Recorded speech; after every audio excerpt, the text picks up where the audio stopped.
ASI চ্যানেলে আপনাদের স্বাগতম। চ্যানেলে নতুন হলে সাবস্ক্রাইব করতে ভুলবেন না।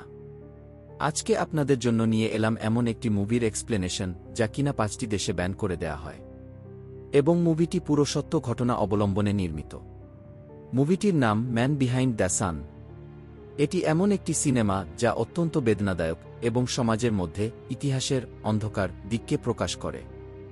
এর দৃশ্যগুলি যে কোনো দর্শকের মনকে গভীরভাবে নাড়া দিয়ে যায় এবং মানবতার প্রতি অপরাধের ভয়াবহতা সম্পর্কে সচেতন করে তোলে।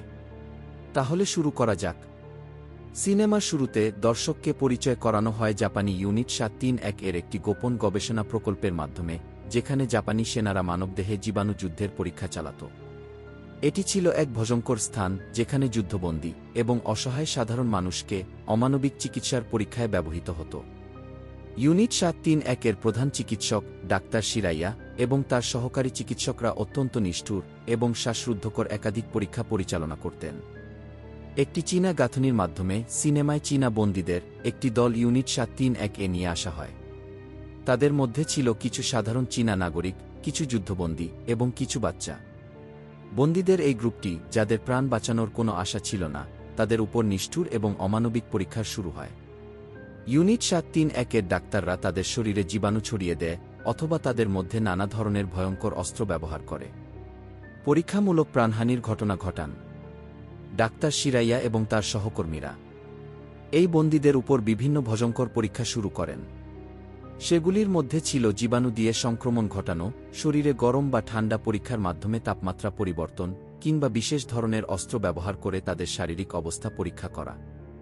এই পরীক্ষাগুলির ফলে বন্দীদের মৃত্যু, অঙ্গহানির ঘটনা ঘটে এবং তাদের শরীরে ভয়ঙ্কর ক্ষত সৃষ্টি হয়। দর্শকদের জন্য এটি ছিল এক ভয়ঙ্কর দৃষ্টিপাত যা মানুষকে মানবাধিকার এবং মূল্যবোধের প্রতি এক নতুন উপলব্ধি দেয়। এখানে সিনেমা আরও দুঃখজনক হয়ে ওঠে যখন এটি দেখানো হয় যে ইউনিট 731 শুধু যুদ্ধবন্দীদের উপর নয়, শিশুদের উপরও নিষ্ঠুর পরীক্ষা চালাত। ছোট ছোট চীনা শিশুরা, যারা কোনো অপরাধ করেনি, তাদেরকে জীবাণু ছড়ানো বা অস্ত্র পরীক্ষার জন্য ব্যবহার করা হয়। শিশুদের শরীরে জীবাণু ইনজেক্ট করা হয় এবং তাদেরকে গরম বা ঠান্ডা পরীক্ষা করা হয়, যার ফলে তারা মৃত্যুর কোলে ঢলে পড়ে। এভাবে একের পর এক বন্দী নির্যাতিত হতে থাকে। তাদের মৃত্যুর কারণ কখনো সর্দি জ্বর, কখনো অতিরিক্ত উত্তাপ বা ঠান্ডায় শরীরের অঙ্গপ্রত্যঙ্গগুলোর পচন, কখনো আবার বিশেষ অস্ত্রের আঘাতে। সিনেমার অন্যতম ভয়ঙ্কর দৃশ্যগুলির মধ্যে একটি হল যখন একজন বন্দীকে জীবিত অবস্থায় একাধিক শল্যচিকিৎসার মাধ্যমে তার অঙ্গপ্রত্যঙ্গ কেটে ফেলা হয়। এমনকি কিছু বন্দীকে জীবন্ত অবস্থায় অপারেশন করা হয়, যা দেখে দর্শকের মনে শুধু হতাশা আর ঘৃণা তৈরি হয়। যতই বন্দীরা নির্যাতিত হতে থাকে, ততই তাদের মধ্যে এক ধরনের প্রতিরোধ গড়ে ওঠে। তারা তাদের অবস্থা বদলানোর চেষ্টা করে এবং নির্যাতনের বিরুদ্ধে কিছুটা হলেও প্রতিরোধ গড়ে তোলে। এক সময় কিছু বন্দী এবং বাচ্চারা একসাথে পালানোর চেষ্টা করে, কিন্তু তাদের পালানোর চেষ্টা খুব দ্রুত ধ্বংস হয়ে যায় যখন জাপানি সেনারা তাদের ধাওয়া করে এবং তাদের উপর আরও অনেক পরীক্ষা চালাতে থাকে।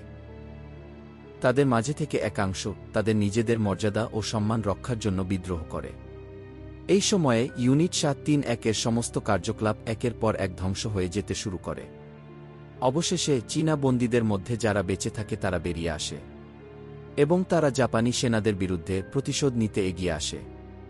তবে সিনেমার শেষ দৃশ্যটি কিছুটা অবাস্তব ও মনস্তাত্ত্বিক, যেখানে ইউনিট 731 এর কার্যক্রমের পরিণতি এবং তার ফলে বিশ্ব ইতিহাসের জঘন্যতম মানবাধিকার লঙ্ঘনের চিত্র প্রকাশিত হয়। সিনেমার শেষে ইউনিট 731 এর কর্মকাণ্ডের ফলাফল এবং মানবতাবিরোধী অপরাধের ভয়াবহতা দর্শকদের সামনে আসে।